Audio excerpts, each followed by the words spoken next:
Vivimos en un tiempo de concesiones. Creo que desde que comenzamos nuestra vida en el mundo, aprendemos el arte de hacer concesiones. A lo largo de nuestra vida, elegimos el camino más fácil. Tenemos nuestras convicciones y las sostenemos hasta que intervienen con nuestra comodidad o tranquilidad. Tenemos un estándar mientras que no viole algo que queremos hacer. Si podemos lograr pasar con algo menos que lo mejor, lo haremos.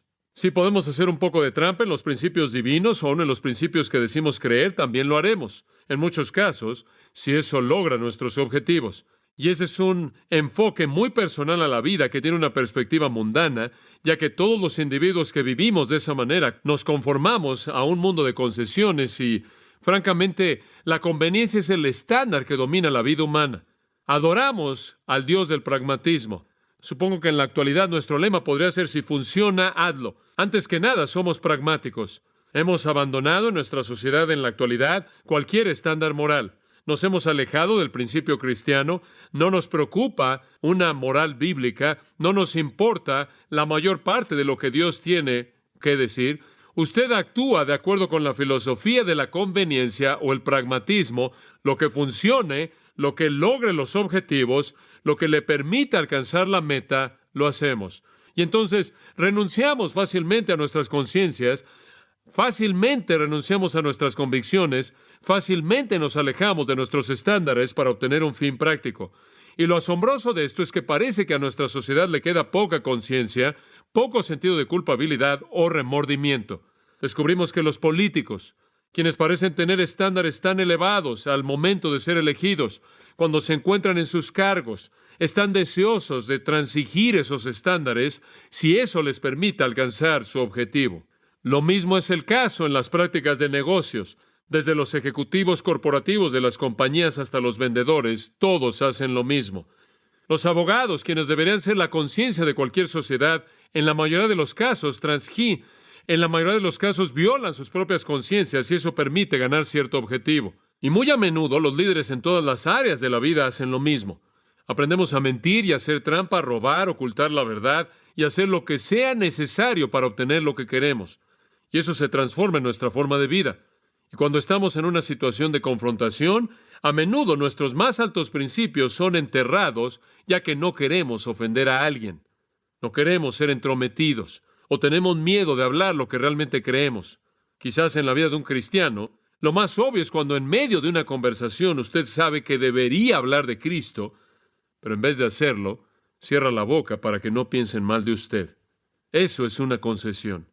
Fácilmente transigimos para salvar nuestro propio ego, por el bien de nuestros propios objetivos. Quizás en la vida de un cristiano lo más obvio es cuando en medio de una conversación usted sabe que debería hablar de Cristo, pero en vez de hacerlo cierra la boca para que no piensen mal de usted. Y usted guarda silencio acerca de Cristo cuando debería hablar de eso. Eso es una concesión. Para salvar nuestro propio ego, por el bien de nuestros propios objetivos, hacemos concesiones. Y hacer concesiones de esos estándares y verdades es algo que se ha infiltrado en la iglesia. De manera tan repetida hacemos nosotros concesiones con el mundo que considero que ya no comprendemos cuáles son esas concesiones. Cuando surge algo en el mundo, lo seguimos. Nos hemos involucrado tanto con el mundo durante tanto tiempo, estamos tan inmersos en su punto de vista materialista, su economía, su estilo de vida, que exista muy poca probabilidad de que ni siquiera podamos comprender lo que una vida sin concesiones realmente significa. Peleamos por estar separados del mundo, sin embargo no somos capaces de definir lo que esa separación significa, porque nuestro cerebro ha sido lavado por el sistema. Hemos aceptado los patrones de pensamiento del mundo, hemos aceptado los sistemas de valores del mundo, hemos aceptado las actitudes del mundo, en muchos casos hemos aceptado su economía, nos damos nuestros gustos, hemos aceptado su moralidad, y a pesar de que sabemos que la Biblia enseña algo, si queremos hacerlo, lo hacemos de cualquier manera. Recientemente hemos tenido la ocasión de recibir a algunas personas que vinieron a pedir consejería deseando casarse. No encontramos justificación bíblica para su matrimonio. Les dijimos que no tenían derecho a casarse, lo cual no les molestó en lo más mínimo. Simplemente se fueron, se casaron y regresaron aquí la semana después. Hacer concesiones, no tener la capacidad de ocuparse de la información bíblica tal como Dios pretende que nos encarguemos porque estamos abrumados con nuestros deseos personales. Y por eso nos reemplazamos como la persona que debe ser complacida en vez de que sea Dios y aprendemos el arte de condescender, de hacer concesiones. Nos damos gustos de acuerdo con las prioridades del mundo y demás. Las Escrituras nos llaman a hacer exactamente lo contrario. Tenemos un estándar que no puede ser compatible con el mundo y, sin embargo, hacemos concesiones fácilmente. Fácilmente abandonamos nuestros valores absolutos. ¿Con qué facilidad permitimos que haya fallas en la virtud para complacernos bajo la presión del sistema en el que vivimos? Dios nos llama a separarnos, y a menos de que vivamos una vida separada, estamos destruyendo nuestra adoración y servicio a Él. Debe haber una limpieza y purificación en nuestras vidas. Eso es a lo que Dios nos llama. Es el estándar por el cual debemos vivir. El modelo no es ningún otro que el Señor Jesucristo. En el capítulo 7 de Hebreos, versículo 26, dice: porque tal sumo sacerdote nos convenía, escuche, porque era santo, era inocente, sin mancha, apartado de los pecadores.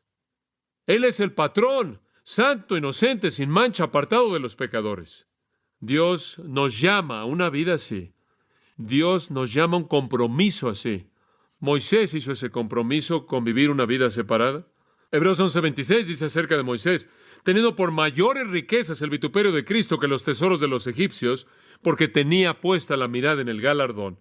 En otras palabras, Moisés escogió a Dios antes que al faraón, el cielo antes que la tierra, la pobreza en la voluntad de Dios que la riqueza fuera de su voluntad, la voluntad de Dios en lugar del tesoro de Egipto. Ruth hizo un compromiso similar, y nos dice en Ruth: y ellas alzaron otra vez su voz y lloraron. Y Orfa besó a su suegra, mas Ruth se quedó con ella. Y Noemí dijo: he aquí tu cuñada se ha vuelto a su pueblo y a sus dioses. Vuélvete tú tras ella. En otras palabras, regresa a tu vida anterior, a tus dioses paganos.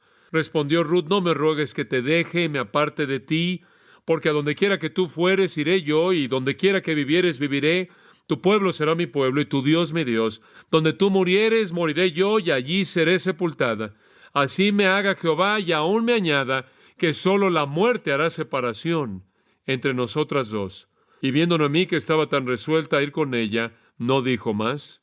Ruth dijo que no volvería a su vida anterior, que estaba comprometida con Dios, y como su suegra representaba a Dios, estaba comprometida con ella. David hizo el mismo compromiso.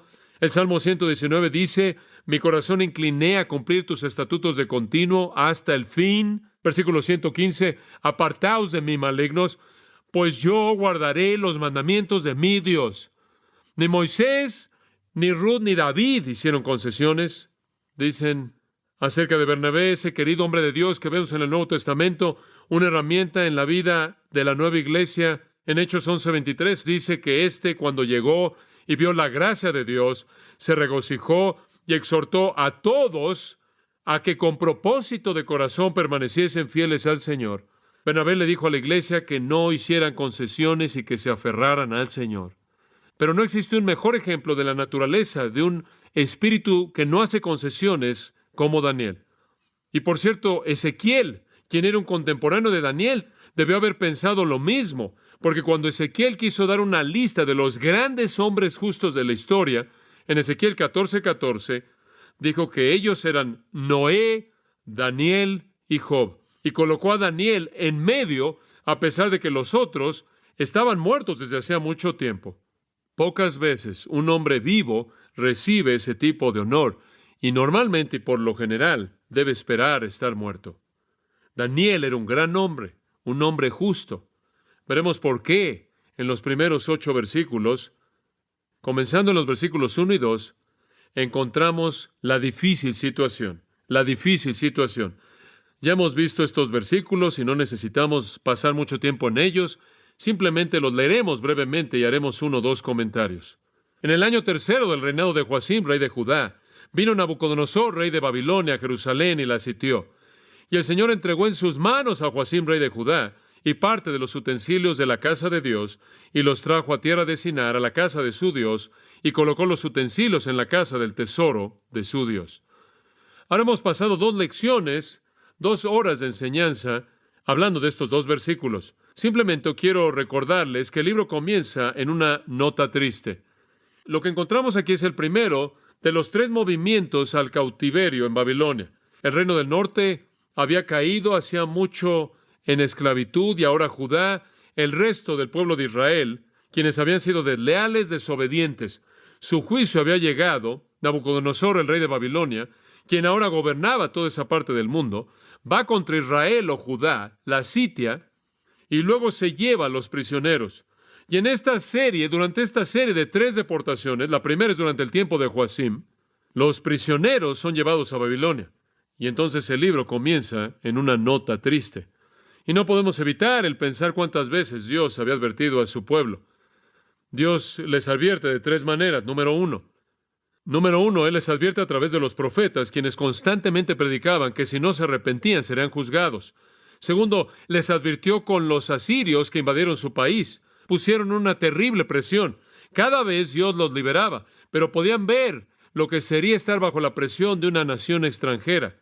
Pero nunca escucharon a los profetas ni aprendieron de los asirios.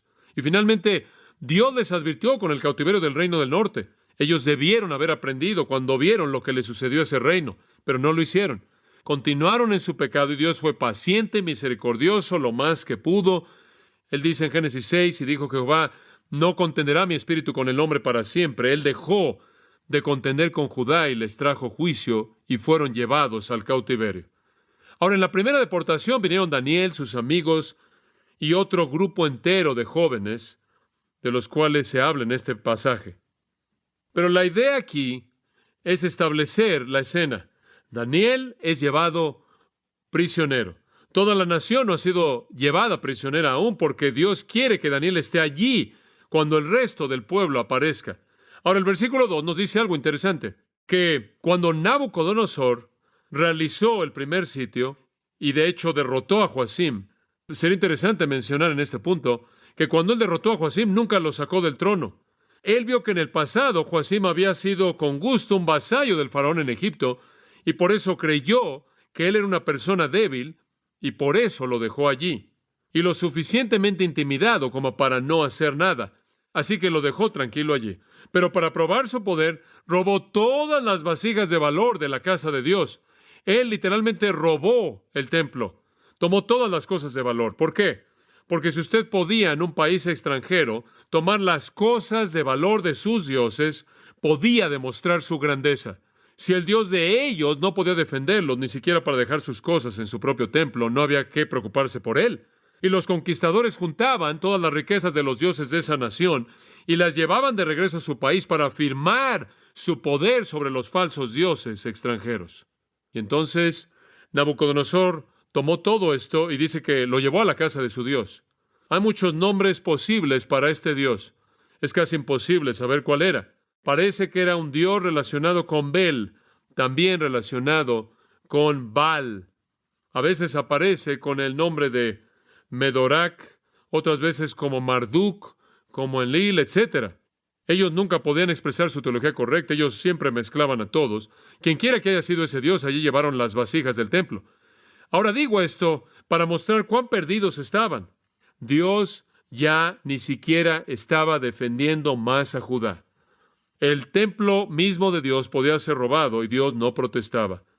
La defensa de Judá se había acabado. Dios los había defendido de los asirios, pero ya no los defendía más.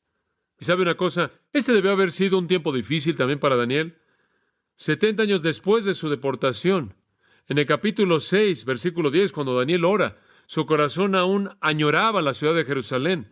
70 años después de su deportación, imagínense lo que sintió en su corazón cuando lo llevaron prisionero. La situación difícil de un pueblo cautivo en una tierra extranjera. Entonces, ahora la difícil situación. Un pueblo llevado cautivo como prisionero. Ahora miremos el segundo, la trama. De la difícil situación a la trama. Versículos 3 al 7, una de las partes más fascinantes del libro y presenta el escenario de todo lo que sucederá en la vida de Daniel allí. Ahora, en el trasfondo histórico, recuerde, cuando Nabucodonosor sitia por primera vez a Jerusalén, durante ese tiempo, a la mitad de su operación, se enteró de que su padre se estaba muriendo. Por lo tanto, dejó a Joacim en el poder. Pero escuche esto. Pero para asegurarse de su lealtad, para estar seguro que Joacim no se rebelaría, hizo algo muy astuto. Tomó rehenes. La primera deportación entonces no fue una deportación en masa de Judá. Tan solo tomaron rehenes hasta que pudieran regresar en el año 597 y finalmente en el 586 aplastaron a la nación. El versículo 3 nos cuenta lo que él hizo. Y dijo el rey Aspenaz, jefe de sus eunucos, que trajese de los hijos de Israel del linaje real de los príncipes. Ahora él quería rehenes que fueran de la familia real de la tierra de Judá. Por cierto, la palabra habló en hebreo significa ordenó. Hay quienes piensan que la palabra Aspenaz es un nombre propio y que era un hombre llamado así. Otros creen que es un término que significa un título, refiriéndose a alguien que es un líder, un maestro o alguien que era un supervisor. Sea un título o un nombre, realmente no es importante. Aceptaremos el hecho de que es un nombre. Es más fácil verlo en esos términos. Entonces el rey ordena a Aspenaz y nos dice que él es el jefe de los eunucos. Ahora, todo rey tenía personas que le servían o trabajaban para él. En la corte de un rey había eunucos. Un eunuco era básicamente una persona a quien Isaías describe, se podía decir que era un árbol seco. Había sufrido una castración quirúrgica que lo había dejado eunuco. Se ponía a este tipo de personas en control de los harenes, en tareas específicas dentro de el ambiente real. También es verdad, para que comprenda con claridad, que debido a que los eunucos normalmente servían al rey, ese término, el término eunuco, llegó a utilizarse para muchas personas que le servían y que no necesariamente habían sido convertidos en eunucos de manera quirúrgica. El término se podía referir a alguien que podía haber sido sujeto a una operación o a alguien que simplemente servía al rey. De hecho, se hace referencia a Potifar como un eunuco en Egipto, y sabemos que él estaba casado y tenía una esposa, porque encontramos a José con la esposa de Potifar. Pero la definición de Isaías indica la parte física de ser un eunuco. Ahora, si Daniel lo era físicamente o no, es difícil de saber. Me parece, y creo que ya lo hemos mencionado, que es muy probable que el rey lo hiciera con estos jóvenes, que los hiciera eunucos, lo cual explicaría de alguna manera por qué Daniel nunca se casó, nunca se le identificó con una familia y se le ve toda su vida sirviendo al rey. Cualquiera que sea el caso, este hombre Aspenaz era el jefe de estas personas asociadas con el rey que le servían. Eunucos en el sentido de servicio o eunucos en el sentido físico. A este hombre importante que tiene un cargo de poder se le ordena que junte a estos jóvenes. Al menos unos 50 o 75, un grupo grande, es una buena adivinanza. Ahora noten que son hijos de Israel, lo cual no significa el reino del norte, porque para entonces algunos de los del norte habían emigrado al sur, de las 10 tribus, antes del holocausto en el norte, por lo que toda Judá realmente incluía la semilla de Israel. Entonces, algunos de los hijos de Israel, quienes son la simiente de los reyes y príncipes, querían lo mejor, familia real y noble, querían los mejores rehenes para asegurarse de que Joacim no hiciera nada que no debiera. Ahora, en segundo lugar, observe esto. Nabucodonosor también quería entrenar a estos jóvenes en su corte. Quería prepararlos en su palacio para asistirlo, para ayudarlo en la administración de los asuntos judíos, porque ya en su mente había concluido, había decidido que iba a convertir a Judá en un estado vasallo de Babilonia. Él capturaría al mundo y debería saber cómo manejar a este pueblo judío. Y por eso quería a muchachos judíos bien preparados que literalmente podía derretirlos y transformarlos en caldeos con un pasado judío y podía usarlos en las manipulaciones necesarias para administrar su mandato entre los judíos. Ahora observe que en el versículo 4 dice que ellos no solo serían de la descendencia del rey, nobles de la corte, sino también jóvenes. Y el Adim en hebreo. Ahora es un término difícil de definir, pero la mayoría de los comentaristas concuerda en que deberían tener no más de 17 años, probablemente no más jóvenes de 13 o 14. Entonces Daniel en este momento es un joven, un adolescente. Sabemos que 70 años después él todavía manda. Él aún lidera en Babilonia. Entonces, él debió haber sido muy joven en este momento. Estos son muchachos jóvenes. entre la edad de 13 y 17 años de edad. Es probable que Daniel tuviera entre 14 o 15 años de edad. No más de eso. Ahora, mantenga eso en mente. Este es solo un niño. No olvide este maravilloso pensamiento. Ahora, ¿qué tipo de jóvenes querían? Versículo 4. En quienes no hubiese tacha alguna. La palabra en hebreo es muwon, que significa una mancha física. No querían a nadie que tuviera alguna discapacidad física. Querían a personas sin mancha física. Allí habla de la salud del individuo. En segundo, notará que dice de buen parecer. Ahora eso se relaciona con el rostro, con su apariencia, que se vieran bien. Ellos estaban viendo las características físicas. Esto es típico. Cuando Israel eligió un rey, ¿cómo lo hacía? El más alto, el más guapo del país, Saúl. Es típico. ¿Cómo se ve? Denos al que mejor se ve, al más guapo, al más apuesto. No queremos a nadie que tenga un defecto físico en su rostro. Y no solo físicamente, pero ¿de qué otra manera evalúa el mundo a su gente? Primero, por sus características físicas y segundo, por su cerebro, lo físico y lo mental. Enseñados en toda sabiduría. Aquí tienen 4 calificaciones intelectuales. Primero, enseñados en toda sabiduría. Eso significa superiores de manera intelectual. Muy inteligente, con capacidad de hacer distinciones, capacidad de tomar decisiones, de aplicar la verdad a situaciones. Querían hombres que fueran superiores intelectualmente. En segundo lugar, bajo el mental, sabios en ciencia. Significa una educación superior, adecuada. El hebreo literal dice conocedores de conocimiento. Aquellos buenos alumnos que tuvieran información, bien educados, bien preparados, que supieran cómo aplicar eso en términos de tomar decisiones y hacer distinciones. En tercer lugar, querían aquellos que tuvieran buen entendimiento, que entendieran la ciencia. Y aparentemente este término hebreo implica la capacidad de correlacionar. Primero, conocer los hechos. Segundo, aplicar hechos. Tercero, correlacionar los hechos para traer muchas cosas en armonía y tomar decisiones. De hecho, eso es lo que hace la ciencia, ¿no es cierto? La ciencia saca conclusiones de la acumulación de datos. Debían tener la capacidad de pensar en términos de correlación. Finalmente, idóneos para estar en el palacio del rey. Ahora, esto se relaciona con una tercera dimensión de las cosas que ellos estaban buscando. Primero, lo físico, que se vieran bien, que no hubiera mancha alguna en ellos. Luego, lo mental, capaces en todo conocimiento y que entendieran la ciencia. Y en tercer lugar, lo social. Debían tener el porte y los modales, la capacidad de interactuar a nivel social para estar en el palacio del rey y no ser socialmente torpes. Yo nunca llegaría. Me descalificarían en todas las categorías. Y si pasara las primeras 2, lo cual no sucedería, nunca llegaría a la tercera, ya que cuando estoy en una situación importante siempre me equivoco. Recuerdo cuando estuve en Dallas, Texas, alguien me llamó y dijo que una señora que valoró mi mensaje quería conocerme, que comeríamos en el último piso de un edificio para los petroleros y yo sería su invitado. Pensé que sería bueno. Y Sam Erickson estaba conmigo y le dije, ven conmigo. No me di cuenta que era algo importante. Pero bueno, ahí estoy. Había estado estudiando, me puse un suéter, no me di cuenta que era algo importante. Ahí estoy con Sam, ocupado, estudiando durante el día. Fuimos a conocer a esta señora tan amable, subimos al elevador y cuando llegamos encontramos un lugar increíble. De inmediato uno se siente incómodo, sabe que no está en el lugar correcto. Todos miraban. Alguien me preguntó si buscaba a alguien. Les dije con quién me iba a reunir. La señora vino y me dijo mucho gusto. Yo sabía que algo estaba mal. Me enteré que uno no podía subir por ese elevador sin saco y corbata. El hombre fue al closet diciendo que tenía un saco para mí, para que me lo prestara. Me dieron uno cuyas mangas eran muy cortas y que estaba muy sucio. Me senté durante toda la comida con estos petroleros, con el saco de mangas cortas y pretendiendo que estaba elegante, estaba fuera de mi elemento.